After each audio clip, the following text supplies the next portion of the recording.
같이 사도신경으로 우리의 신앙을 고백하도록 하겠습니다. 나는 전능하신 아버지 하나님, 천지의 창조주를 믿습니다. 나는 그의 유일하신 아들, 우리 주 예수 그리스도를 믿습니다. 그는 성령으로 잉태되어 동정녀 마리아에게서 나시고 본디오 빌라도에게 고난을 받아 십자가에 못 박혀 죽으시고 장사된 지 사흘 만에 죽은 자 가운데서 다시 살아나셨으며 하늘에 오르시어 전능하신 아버지 하나님 우편에 앉아 계시다가 거기로부터 살아있는 자와 죽은 자를 심판하러 오십니다. 나는 성령을 믿으며 거룩한 공교회와 성도의 교제와 죄를 용서받는 것과 몸의 부활과 영생을 믿습니다. 아멘. 다 같이 찬송가 183장 찬송하도록 하겠습니다. 빈들의 마른 풀같이 시들은 나의 영혼, 주님이 약속한 성령 간절히 기다리네. 가물어 메마른 땅에 단비를 내리시듯 성령의 단비를 부어 새 생명 주옵소서. 반가운 빗소리 들려 산천이 춤을 추네. 봄비로 내리는 성령 내게도 주옵소서. 가물어 메마른 땅에 단비를 내리시듯 성령의 단비를 부어 새 생명 주옵소서. 절 따라 우로를 내려 초목이 무성하니 갈급한 내 심령 위에 성령을 부소서. 가물어 메마른 땅에 단비를 내리시듯 성령의 단비를 부어 새 생명 주옵소서. 참되신 사랑의 언약 어길 수 있사오랴. 오늘의 흡족한 은혜 주실 줄 믿습니다. 가물어 메마른 땅에 단비를 내리시듯 성령의 단비를 부어 새 생명 주옵소서. 아멘.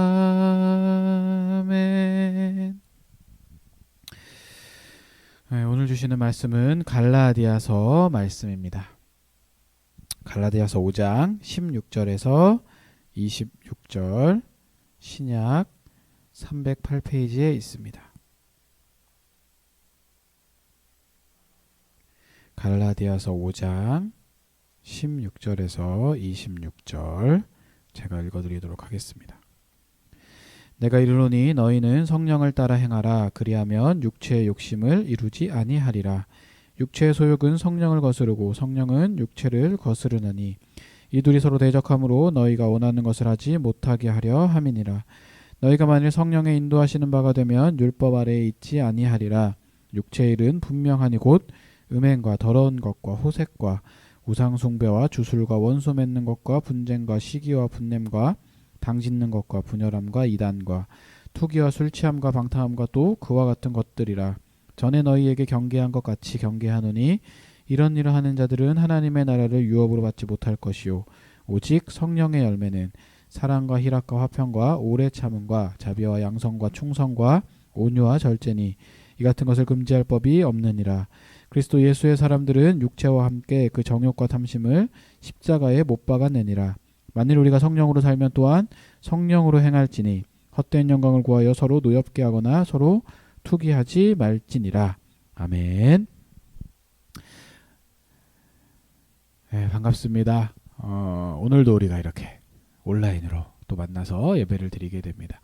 하지만 뭐 정말 특별한 피치 못할 사정이 있지 않는 이상은 청년부 예배가 주일 오후 1시에 2층 조이필 카페에서 대면 예배로 드리고 있으니까 꼭 함께 교회 와서 만나서 좀 예배를 드렸으면 좋겠어요.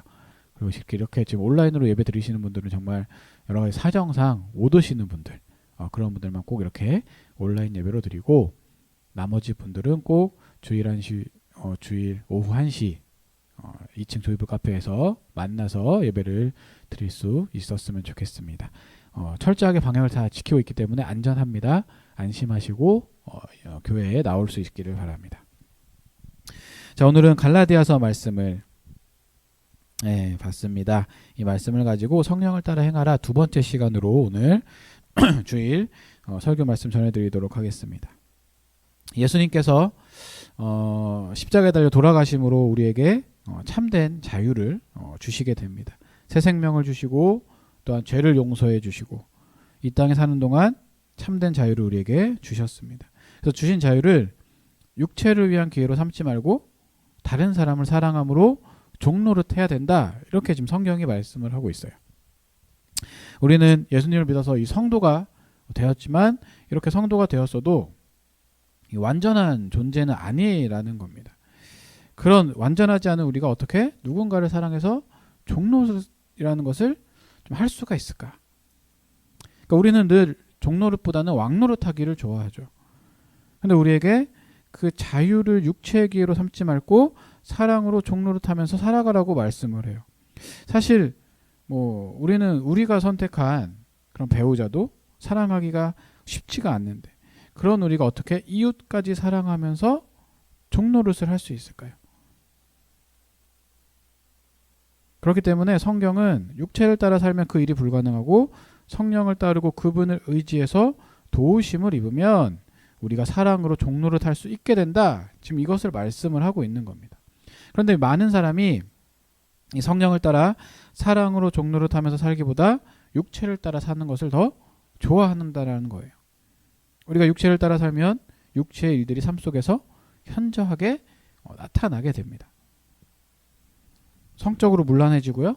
타락하게 되는 거죠. 그러니까 외적으로 볼 때는 멀쩡해 보여요. 멀쩡해 보이는데 속은 아주 부패한 성적인 문락과 타락이 남녀노소할 것 없이 많이 있다라는 겁니다. 이렇게 자기중심적으로 살아가면서도 어리석게도 자기를 포기하고 뭐 미신과 주술과 술 취함과 방탕의 자리로 나아가게 되는 거죠. 심각한 것은 저번 주에도 말씀드렸듯이 관계가 깨어진다라는 거예요. 부부 관계도 깨어지고 가족 관계도 깨어지고 이웃과의 관계도 깨져서 원수로 바뀌게 됩니다. 자, 그러면 우리가 성령을 따라 살면 어떤 일이 일어날까요? 오늘 본문 22절 23절이 얘기를 하죠. 오직 성령의 열매는 사랑과 희락과 화평과 오래 참음과 자비와 양성과 충성과 온유와 절제니 이 같은 것을 금지할 법이 없느니라. 이렇게 말씀을 합니다. 성령의 9가지 열매가 등장하는 거예요. 그런데 우리가 주의 깊게 봐야 될 것이 있습니다. 자, 19절에는 육체의 일은 분명하니 라고 하는 반면에 22절에는 성령의 열매는 이라고 시작을 하죠. 자, 저번 주에도 말씀드렸어요. 원문을 보면 19절에 육체의 일들이라고 표현된다라고 말씀을 드렸습니다. 즉 성령의 일은 성령의 일들이라고 표현하지 않는다라는 거예요. 육체의 일들이라고 나오고 성령을 따라 살 때는 열매로 나오게 됩니다. 또한 육체의 일들은 복수고요. 성령을 따라 살 때는 맺는 그 열매는 단수로 표현이 돼요. 자, 육체를 따라 사는 일은 복잡고 혼란스럽고 많이 부조화스럽다라는 거예요. 자, 우리가 저번 주에 육체의 일들을 크게 3가지로 나눴지만 사실 이 육체의 일들은 그렇게 일관되고 통일성이 있는 것들이 아니고 조화롭지 못하고 혼란스러운 일들이라는 겁니다. 그런데 이 성령의 열매는 하나예요. 일관성과 이 통일성이 있어요. 성령을 따라 사는 삶에는 언제나 이 9가지 성령의 열매가 나타나게 됩니다. 그러니까 열매의 모양은 다를지라도 하나로 일관된 것이 흐른다라는 거예요. 우리의 삶의 단면을 잘라봐도 이 삶을 지배하는 일관적 흐름이 이 성도의 삶에서 나타나야 돼요. 가정생활, 학교생활, 교회생활 어느 단면을 잘라도 우리의 삶의 일관성과 통일성이 있는 것이 성령을 따라 사는 사람들의 특징이라는 겁니다. 그래서 성령을 따라 살지 않으면 달라요. 교회생활, 학교생활. 그러니까 가정에서의 모습이 다르고 학교에서의 모습이 다르고 교회에서의 모습이 다르고 이렇다라는 거죠. 이 성령의 열매는 성령으로부터 나는 열매예요. 그러니까 우리의 노력과 우리의 땀으로 얻을 수 있는 열매는 아니라는 겁니다. 그러나 우리의 수고가 절대로 필요 없는 것은 또 아니에요. 그러니까 성경은 우리가 아무것도 하지 않아도 된다 이렇게 말씀하지 않습니다. 우리의 수고와 결단과 노력이 꼭 필요하지만 그 노력만으로 맺을 수 있는 것이 아니라는 거예요. 성령으로 열매를 맺게 되는 거죠. 자, 그렇다면 그 열매가 무엇인가? 열매는 우리에게 풍성함을 주죠. 풍성함은 땀 흘려서 일하는 데 있지 않습니다. 그러니까 이 세상은 땀 흘려서 일하고 돈을 벌고 신분과 지위를 획득하면 풍성한 삶이 있을 것이다 로 얘기를 해요. 하지만 풍성함은 성령을 따라 살 때 가능한 겁니다. 열매가 맺히고 그 열매의 부유함과 넉넉함과 풍성함을 경험하면서 하루하루 성령을 따라 살아갈 때 그때 경험할 수 있는 것이 성령의 열매라는 거죠. 열매라는 말은 또 다르게 표현할 수 있어요. 이 맛과 향과 아름다움. 열매가 주렁주렁 붙어있는 그 실과 나무를 보는 것은 더할 나위 없는 기쁨이겠죠. 그런 열매는 굉장히 맛깔스럽습니다. 그러니까 성령을 따라 살 때 사람들의 삶은 참된 맛깔스러움이 있다라고 표현을 할 수 있는 거예요. 자, 우리가 사람을 처음 볼 때 어디를 봅니까? 누구나 외모를 볼 수밖에 없어요. 그런데 그 외모는 금방 의미를 잃게 되죠.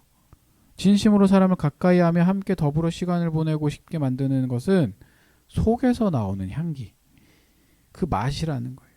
그냥 사람을 볼 때는 외모와 재능이 두드러지게 보여요.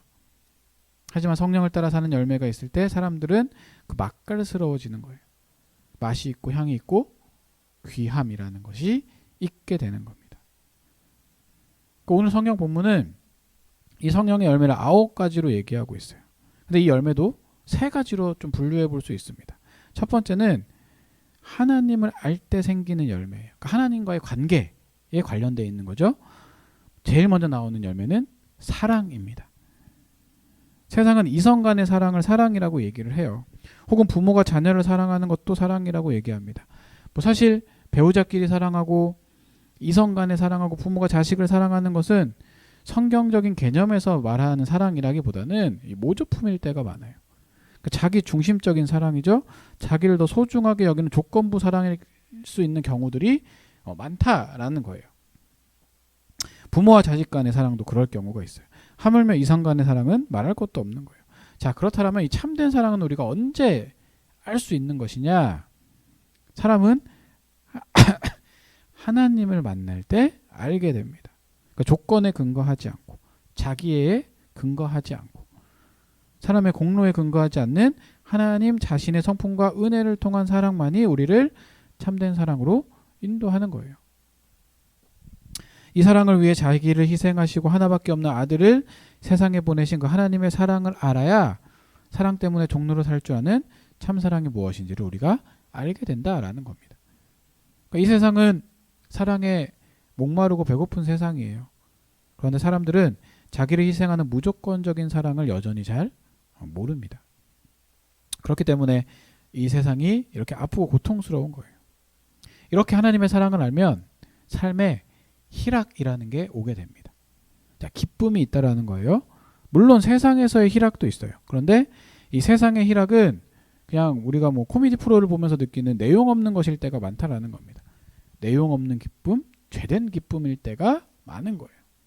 다른 사람들의 마음에 상처를 주면서 자기를 기쁘게 하는 것.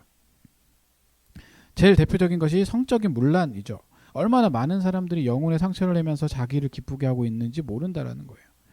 자, 세상이 말하는 기쁨은 자, 남을 불안하게 만들고 자기만 좋게 만드는 그 쾌락이고 죄악일 때가 많다.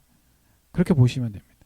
혹은 그 기쁨도 인스턴트식이라고 이야기할 수 있는 거예요. 사람들은 일시적으로 느끼는 기쁨을 기쁨이라고 생각하지만 하나님의 사랑을 알면 참된 기쁨이 무엇인지 알게 되는 거예요. 우리의 공로나 자질에 근거하지 않고 하나님의 무조건적인 사랑을 알 때 사람은 사랑받는 사람이 느끼는 참된 기쁨을 누리게 되는 겁니다. 우리는 이 세상을 살아가면서 이 기쁨의 작은 그림자만 느꼈을 거예요. 정말 누군가가 나를 진실하게 사랑하는 그 순간에 우리의 영혼이 얼마나 기쁜지를 경험해 보셨을 겁니다. 그런데 이 하나님께서 우리를 사랑하신다는 그 사실을 알 때는 사람이 참된 기쁨을 느끼게 되는 거예요. 순전한 기쁨. 죄가 있어서 남을 아프게 하는 기쁨이 아니라 내가 기쁠 때 남도 기쁘게 만드는 그런 순전한 기쁨. 그러니까 내용이 있는 거예요. 잠시 코미디 프로그램을 보고 웃는 것과는 달라요. 내용이 있고 열매를 만들어내는 기쁨. 잠깐 동안 기쁜 것이 아니라 질고와 고난 안에서도 빼앗기지 않는 기쁨을 누리게 되는 거죠. 성령을 따라 사는 성도의 삶에만 있는 기쁨이라는 겁니다. 그러니까 우리는 세상을 다른 것으로 뒤집지는 못해요. 그런데 우리가 성령을 따라 살면서 하나님의 사랑을 알고 그 사랑이 가지고 오는 기쁨이 무엇인지 알게 되면 세상을 바꾸는 그 힘을 가지게 되는 겁니다. 그러니까 사람의 능력이 아무리 탁월해도 그것을 가지고는 세상을 바꿀 수는 없어요. 우리 속에 하나님만이 주시는 기쁨을 가져야지 세상을 이길 그 힘을 갖게 되는 겁니다. 이렇게 하나님의 사랑을 알면 그리고 그 기쁨을 느끼게 되면 우리에게 참된 화평이 생기는 거예요. 세상은 전부 자기를 더 나은 존재로 만들기 위해 치열하게 지금 경쟁을 하고 있습니다. 다 자기를 훌륭한 사람으로 만들다 보니까 이 경쟁이 치열할 수밖에 없는 거예요. 뭐 학교, 사회, 직장 어디를 가도 전쟁터와 같죠. 그러나 하나님의 이 무조건적인 사랑을 알면 영혼 속에 자기를 더 이상 업그레이드 하지 않아도 된다라는 안식을 누릴 수 있게 되는 거예요. 하나님이 나를 어떻게 사랑하시는지 아는 데서 오는 평화와 자유와 안식이 우리 안에 생기게 된다라는 겁니다. 성령을 따라 사는 성도들의 영혼 속에 맺히는 열매 때문이죠. 바로 사랑과 희락과 화평이라는 거예요. 자, 두 번째는 하나님과의 관계였으니까 이웃과의 관계로 나눠볼 수 있어요. 그러니까 이 세 가지를 아는 사람들은 다른 사람들을 다르게 대하게 됩니다. 주님을 모르고 성령을 따르지 않고 육체를 따라 살면 관계가 다 깨어진다. 계속 말씀드리죠. 그런데 성령을 따라 살고 하나님이 주시는 귀한 복이 무엇인지 알면 이 사람을 대하는 태도가 이제 달라지게 되는 거예요. 자, 어떻게 달라집니까? 먼저 오래 참게 돼요. 자, 해코지하고 나쁜 짓을 하고 끝없이 분노를 쏟아 보복하려고 하는 사람들의 잘못에 대해 오랫동안 견디고 참아내게 됩니다. 사람을 절대로 쉽게 포기하지 않는 거예요. 그러니까 내 기준과 내 잣대로 사람을 재단하지 않는 거죠. 자, 오래 참는 것은 신앙의 정수와 같은 요소라고 볼 수 있어요. 왜냐하면 하나님의 때와 방법이 있는 것을 알기 때문이에요. 내가 원하는 시간표와 방법대로 일이 일어나지 않아도 하나님을 신뢰함으로 오랫동안 참고 기다립니다. 오래 참고 믿어주고 기다리는 일을 끝까지 하는 거예요. 우리는 이 관계가 얼마나 중요한 열매인지를 잊지 말아야 돼요. 하나님과의 바른 관계를 맺으면 반드시 이웃과도 바른 관계를 맺을 수밖에 없죠. 그러니까 그저 그냥 뭐 이렇게 좋은 관계를 맺는다 뭐 이런 게 아니에요. 사람을 오래 참고 포기하지 않는 것을 배우는 거예요. 긍휼이 가득한 눈으로 사람을 바라보게 되죠. 세상 사람들 중 어지간히 훌륭해 보이는 사람도 모두 허물과 약점이 있을 수밖에 없어요. 한계가 드러나는 거예요. 그런 약함과 한계와 허물을 따뜻한 눈을 가지고 바라보는 것. 이게 저는 자비라고 생각을 합니다. 그러니까 대한민국 사회를 볼 때 정치나 언론이나 뭐 다 자르고 빼고 미워하고 판단하는 이야기를 너무나도 쉽게 얘기해요. 옳고 그르고 다르다는 이유 때문에 쉽게 자르고 버리게 됩니다. 그런데 이 성령을 따라 사는 성도들은 눈이 달라야 되죠. 자비와 긍휼이 가득한 눈으로 사람의 약함과 한계와 허물과 실패를 바라봐야 되는 거예요. 그 힘이 성령을 따라 사는 성도들의 삶 속에 맺히는 열매라고 볼 수 있습니다. 뭐 저도 10대, 20대 때는 사람들을 굉장히 많이 배웠어요. 투사처럼 살았다라고 볼 수 있습니다. 그러니까 마음에 드는 사람이 별로 없었을 정도예요. 그렇기 때문에 다른 사람들을 베고 자르고 물고 상처 주면서 그렇게 살아왔습니다. 자, 오죽했으면 제가 군대에 있을 때 별명이 사포였겠습니까? 까칠했거든요. 그러다가 이제 나이를 먹고 계속해서 하나님의 은혜를 받고 사역을 하고 하면서 제 안에 있는 수많은 허물들이 이제 보이기 시작하는 거예요. 그리고 사람들 속에 있는 약함과 허물과 한계들을 보게 됩니다. 그러니까 인생의 질그릇 조각 같다는 생각이 어느 순간 마음에 확 와닿는 거예요. 그러고는 사람들의 허물과 한계를 따뜻한 눈으로 바라보기 시작을 하게 됩니다. 그러니까 신앙을 성령을 따라 살고 주를 믿는 신앙의 연수가 더해질수록 인생의 약함과 허물을 향한 그런 깊은 그런 자비의 눈, 따뜻함을 담아 사람들을 바라볼 줄 아는 눈을 만들어 가게 되는 거죠. 그래야 그 따뜻함이 교회 안으로 흐르는 복이 되는 겁니다. 자, 그렇다면 이 자비가 있으면 그 이후에는 무엇이 따라올까요? 자, 양선이라는 것이 따라와요. 자, 양선이라는 것은 좀 쉽게 설명하면 선행이라고 볼 수 있습니다. 사람들의 한계와 약함을 이해하는 눈으로 바라보고 긍휼히 여기면서 자기 것으로 다른 사람들의 필요를 채우고 싶어지는 것. 자기를 희생해서 자기의 돈과 시간을 들여서 이웃에게 필요를 공급하는 것이 양선, 곧 선행이라는 거예요. 저는 목회자가 되기로 결심하고 이 목회를 하게 되면서 가지고 있던 꿈이 하나 있었어요. 뭐냐면 교회에 모인 지체들이 사랑하는 이웃의 한계와 약함과 그런 실패를 바라보면서 따뜻한 눈으로 그들을 받을 수 있는 것. 할 수만 있다면 우리들의 물질과 시간을 써서 이웃의 아픔을 만지고 헤아려서 양선, 즉 선행을 하게 되는 그런 귀한 공동체를 꿈꿔옵니다. 그러니까 초대교회 같은 교회가 되는 거예요. 우리가 가지고 있는 것으로 남을 도와주고 그래서 그들이 부족함을 느끼지 않는 것. 그런 공동체. 그러니까 교회 규모가 크고 작은 것은 문제가 되지 않는 거예요. 그러니까 교회의 크기가 작아서 못하는 것이 아니라 교회가 교회 같지 않기 때문에 못하는 것이라고 저는 생각을 합니다. 저는 제가 있는 교회 공동체가 받아먹는 사람들만 있는 교회가 아니라 또한 목회자들만 생각하고 일하는 교회가 아니라 모든 성도가 하나같이 같은 영혼들을 돌보고 이웃의 필요를 공급하고 따뜻한 눈으로 그 사람들을 바라보는 공동체가 되기를 바라는 거예요. 내 시간과 물질, 에너지를 사람들을 위해서 쓰는 그런 양선 공동체로 살아가는 거죠. 하나님의 성령을 따라 사는 성도들은 그렇게 살아가게 되는 겁니다. 그렇게 살 때 우리 삶에 풍요로움과 부요가 있게 되는 거예요. 내 것을 남을 위해 써봐야 참된 부요가 무엇인지 알게 되는 겁니다. 하나님과의 관계, 이웃과의 관계, 그리고 세 번째는 자신과의 관계에 관한 거예요. 자, 하나님으로부터 오는 사랑과 화평과 기쁨이 무엇인지 아는 사람이 다른 사람을 오래 참고 자비와 양선으로 대하는 다른 눈으로 갖기 시작하게 되면 이제는 자기 속에도 귀한 열매가 만들어지게 되는 거예요. 성령을 따라 살아가게 되면 이웃에게 잘 베푸는 성도의 삶에는 인격의 열매가 이제 맺히기 시작하는데 그 첫 번째가 바로 이 충성입니다. 자, 우리 주변에는 재능 있는 사람들이 굉장히 많아요. 그런데 충성스러운 사람은 그리 많지가 않아요. 우리의 신분이나 부나 재능 때문에 와서 배우려는 사람들은 많습니다. 하지만 정말 하나님 앞에 마음을 들여서 충성스럽고 신뢰할 만한 사람들을 만나는 것은 안타깝지만 좀 쉽지는 않아요. 제가 2008년부터 사역을 시작했어요. 25살 때부터 시작을 했으니까 올해로 횟수로 한 12년 정도 됐습니다. 그러면서 이제 사역을 하면서 여러 사람들을 만나게 됐어요. 여러 사람들을 만나면서 그 중에 하나님과 교회에 충성된 사람들이 몇 명 정도 있었다라고 생각을 합니다. 그래서 이런 충성된 일꾼 몇 명만 있으면 교회를 개척하면서 공동체로서 살아갈 수 있겠구나 이런 생각도 하게 됐어요. 그들은 하나같이 허물투성이인 저를 많이 아껴주고 사랑해 주었습니다.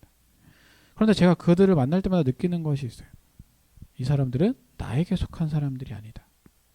주께 속해 있고 중심이 주님께 드림받되고 하나님 앞에서 충성스럽고 변함없이 진실하게 사는 그런 사람들이다. 한국교회 그런 사람 하나하나가 얼마나 보석같고 소중한지 우리는 다 느끼는 거죠. 이웃을 소중하게 여기면 우리 속에 충성스러움이 만들어지게 되는 거예요. 그리고 또 옆에 온유함이 생기게 됩니다. 자, 온유 어떤 뜻일까요? 온유. 저는 이 온유가 성경에 나오는 성품 가운데 꽃이라고 생각을 해요. 이 온유는 겸손과 부드러움과 강함이 다 붙어있는 그런 성품입니다. 그러니까 우리가 주변에 보는 사람 중에 성격 좋고 겸손하고 부드러우면 어떻게 생각하죠? 우리는 그런 사람들을 물러터졌다라고 표현을 하기도 해요. 그러니까 아니요라고 해야 되는 그 순간을 모르기 때문이에요. 근데 온유는 그런 게 아니에요. 겸손해서 언제나 먼저 남을 헤아립니다. 절대 말로 사람을 베지 않아요. 부드럽고 정말 따뜻하죠. 하지만 강인합니다. 진리에 서서 타협해야 할 순간인가 아닌가를 분별을 하는 거예요. 그러나 거칠지 않아요. 이게 온유라는 거예요. 자, 마지막 절제. 치우치지 않는 것. 자기를 다스려서 무엇이든지 지나치게 하지 않습니다. 그러니까 어떻게 보면은 한계를 인정을 한다라고 보시면 돼요. 과장을 피하는 가운데 소박함에 머물 줄 아는 것.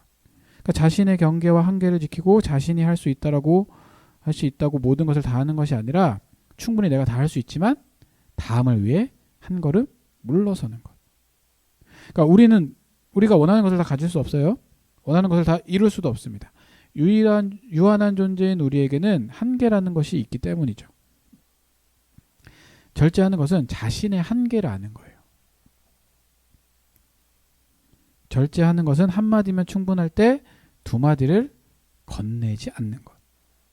그렇기 때문에 절제는 자신의 한계를 인정하는 동시에 상대방을 인정하고 그 다음의 시간을 인정하는 겸손의 행위라고 볼 수가 있습니다.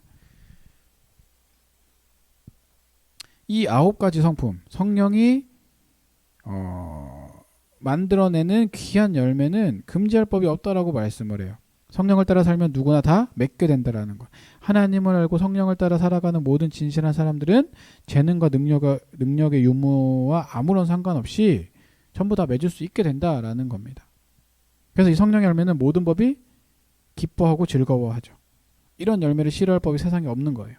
이런 열매는 모든 법의 최절정이고 소원이고 목표라고 할 수 있습니다. 그러니까 이 성령의 열매야말로 하나님의 법을 지키는 최상의 방법인 거예요. 율법을 따라 할례를 받아야 하는 것도 아니고 종교적으로 외적인 형식을 따라야 하는 것도 아니고 성령을 따라 살 때 하나님의 법을 가장 완벽하게 지키고 이룰 수 있게 되는 겁니다. 자, 그럼 이렇게 성령의 열매를 알게 되었어요. 그럼 우리는 오늘날 어떻게 해야 됩니까? 24절, 25절에 말씀을 합니다. 그리스도 예수의 사람들은 육체와 함께 그 정욕과 탐심을 십자가에 못 박았느니라. 만일 우리가 성령으로 살면 또한 성령으로 행할지니. 자, 25절에 우리가 성령으로 살면 이라고 말씀을 합니다. 이거는 만일 우리가 성령으로 살면 이라는 조건이 아니에요. 이것은 우리가 성령으로 거듭났기 때문에 라고 번역하는 것이 조금 더 이해하기가 쉬울 겁니다. 그러니까 우리가 성령으로 생명을 얻었고 성령으로 하나님의 자녀가 되었고 성령으로 거듭났기 때문에 성령으로 행할지니라, 이렇게 되는 거죠. 성령을 따라 사는 것이 성도의 삶의 가장 중요한 핵심인 거예요. 자, 개혁주의 신학의 최고의 꽃은 성화라고 생각을 합니다. 이 땅을 사는 거듭난 성도들은 주님의 인품을 닮아가는 것을 성화라고 해요. 예수님을 믿었어. 끝이 아니에요. 예수님을 닮아가는 삶을 살아가야죠. 그 예수님을 닮아가는 삶을 살아가려고 하는 게 그 성화라는 거예요. 그런데 우리가 느끼는 것처럼 한국교회는 이 성화의 삶에 실패하기 때문에 세상으로부터 손가락질을 당하고 외면당하고 비난을 받는 아픔을 지금 겪고 있는 거예요. 자, 왜 그렇습니까? 많은 사람들이 성화에 대해서 오해하기 때문이에요. 자, 우리가 거듭나서 성도가 되면 우리의 결심만으로 바른 삶을 살 수 있는 게 아니거든요. 우리가 아무리 설교를 듣고 아무리 마음으로 다짐해도 뜻대로 살지 못하는 연약함과 죄성을 가지고 있잖아요. 우리가 아무리 결심하고 노력해도 안 되는 영역이 있다라는 거예요. 그럼에도 오해하지 말아야 할 게 있습니다. 많은 사람들이 이 성화에 실패하는 이유를 내 힘으로 무엇을 하려고 하니까 실패하는 것이라고 생각을 하면서 하나님께 그냥 맡기는 거예요. 하나님께 맡기면 성화도 되고 삶도 제대로 살게 된다. 뭐 이상하게 이렇게 가르치는 경우도 있습니다. 그런데 성경은 그런 성화를 가르치지 않아요. 생명을 얻어서 진실한 성도가 되면 하나님의 성령을 의지하기만 하면 됐기 때문에 다른 것들은 특별히 하지 않아도 된다. 이렇게 성경은 말씀하지 않다라는 겁니다. 자, 24절에 어떻게 얘기해요? 그리스도 예수의 사람들은 육체와 함께 그 정욕과 탐심을 십자가에 못 박았느니라, 이렇게 말씀을 합니다. 자, 갈라디아서 2장 20절에도 내가 그리스도와 함께 십자가에 못 박혔나니, 이렇게 말씀을 하죠. 그러니까 우리가 예수를 믿는 순간에 예수와 함께 십자가에 못 박혀 죽었습니다. 하나님이 그리스도 안에서 우리를 예수와 함께 죽은 자로 틀림없이 여겨주시는 거예요. 그러나 동시에 우리가 십자가에 못 박혀 죽은 그대로 우리도 믿음으로 우리를 못 박으면서 살아야 되는 겁니다. 그러니까 모든 성도는 하나님이 우리를 거듭나게 하는 그 순간에 우리가 십자가에 못 박혔기 때문에 그것으로 끝난 것이 아니라 그 순간부터 우리도 우리 자신을 못 박으면서 살아가야 된다는 것들을 기억하셔야 돼요. 우리의 정욕과 탐심을 십자가에 믿음으로 못 박으면서 살아가야 된다라는 겁니다. 그러니까 제가 간간히 설교 때 말씀을 드렸어요. 예수님 믿고 구원받아서 끝! 이게 아니라는 거예요. 믿으면서부터 어려워져요. 사탄의 방해가 시작하기 때문에. 그래서 우리의 욕심과 그 모든 것들을 십자가에 못 박아야지 성도로서 삶을 살아갈 수 있게 된다라는 겁니다. 그러니까 이 성도는 아무것도 하지 않고 하나님이 다 해주시는 그런 성화가 있다고 생각하면 안 되는 거예요. 그럼 그릇된 성화죠. 성경은 그렇게 가르치지 않아요. 우리가 손과 발을 움직여야 하기 때문에 구원받은 것이 아니라 구원을 받았기 때문에 손과 발을 움직이기 시작하는 거죠. 그러나 우리는 손과 발을 움직여야 하는데 너무 고장이 많아요. 그렇기 때문에 성령의 도우심을 의지해야 됩니다. 하나님께서 성령을 선물로 주셔서 우리 속에 거하게 하심으로 인하여 고장난 손과 발을 움직여서 선결한 성도의 삶을 살아가는 성화의 영광을 이 땅에서 누리며 살도록 부르셨다라는 거예요. 세상에 있는 모든 학문과 윤리와 도덕과 율법은 죄를 억누를 뿐이라고 저번 주에 말씀을 드렸습니다. 죄를 해결해 주거나 해소시켜 주거나 이기게 하는 게 아니라 그냥 억눌러 주는 거예요. 형벌과 해코지 여러 가지 협박으로 사람들이 죄를 짓지 않도록 억누르고 억제하는 것이 윤리와 도덕과 율법의 역할이라고 한다면 하나님의 성령과 생명의 법은 그런 것이 아닌 거예요. 우리를 새롭게 하시고 새 생명을 주시는 성령이 우리의 이런 고장난 몸, 육체의 욕심에 너무 익숙하게 반응하는 몸을 고치고 새롭게 빚어서 하나님을 섬기는 의의 병기와 도구로 바꿔간다라는 겁니다. 그러니까 우리의 전 인격이 바뀌는 것이 바로 이 성화라는 거예요. 우리는 몸의 한 부분, 우리 삶의 한 영역도 하나님의 통치 바깥에 남겨두기를 원하지 않게 됩니다. 성령은 절대로 강제하지는 않아요. 하지만 결코 지치지 않고 우리를 설득하고 격려해서 우리가 스스로 소원하고 결단하고 결심하고 선택해서 죄를 미워하고 하나님을 순종할 수 있게 만듭니다. 성령은 우리가 성령의 도우심을 전심으로 의지하면서 우리 속에 자라나는 그런 거룩을 가지고 성도로서 이 땅을 살아가기를 기대하고 있는 거예요. 그래서 우리 지금 예배를 함께 하고 있는 큰 기쁨의 모든 청년들 한 사람도 빠짐없이 성령을 따라 살기를 원합니다. 그렇게 함으로 인해서 실패가 주를 잇고 있는 이 연약한 대한민국 사회에서 성령을 따라 이기는 삶이 무엇인지를 경험했으면 좋겠어요. 또한 이 성화의 거룩하고 아름다운 삶이 우리 모두에게 나타나고 은혜가 넘침으로 인하여 하나님께서 원하시는 삶을 살아가면서 우리 삶에 이 성령의 그 9가지 열매들이 온전하게 맺힐 수 있기를 바랍니다. 여러분도 결단하셨으면 좋겠어요. 그냥 흘러가는 대로 살아가면 아무것도 일어나지 않습니다. 노력하셔야 돼요. 내가 성령을 따라 살아가겠다. 그렇게 성령을 따라 살아가겠다라고 다짐을 하고 행동을 하면 우리를 십자가에 못 박으면 우리 삶에 그 성령의 열매들이 맺히기 시작하는 거예요. 한번 시도해 보시기 바랍니다. 그리고 그 열매들을 맛보시기 바랍니다. 그렇게 성령을 따라 행하고 살아감으로 인하여서 하나님이 주시는 참된 기쁨과 은혜를 누릴 수 있는 큰 기쁨교회 모든 청년들이 될 수 있기를 간절히 소원합니다. 기도하겠습니다. 하나님 감사합니다. 아버지의 은혜로 오늘도 주님 앞에 예배하며 성령을 따라 행함에 대해서 말씀을 나누었습니다. 우리 모여있는 모든 청년들이 성령을 따라 살아감으로 인하여서 성령의 9가지 열매가 삶 속에서 온전히 맺히며 그 기쁨을 맛보고 하나님께서 원하시는 삶을 살아갈 수 있도록 인도하여 주시옵소서. 힘들고 어려운 시간 가운데에 살아갑니다. 이 청년들 주님께서 함께해 주시며 도와주시고 그들에게 성령과 함께함으로 동행함으로 승리하는 삶을 맛볼 수 있도록 주님께서 이들의 삶을 책임져 주시고 인도해 주시고 역사하여 주시옵소서. 이제는 우리 주 예수 그리스도의 은혜와 하나님 아버지의 놀라우신 사랑과 성령님의 감화 감동 교통 역사하심이 성령을 따라 행하고 성령을 따라 살기로 다짐하는 우리 큰기품교회 모든 청년들을 위해 가정과 교회 역사 위에 이제부터 영원토록 함께하기를 간절히 축원하옵나이다. 아멘.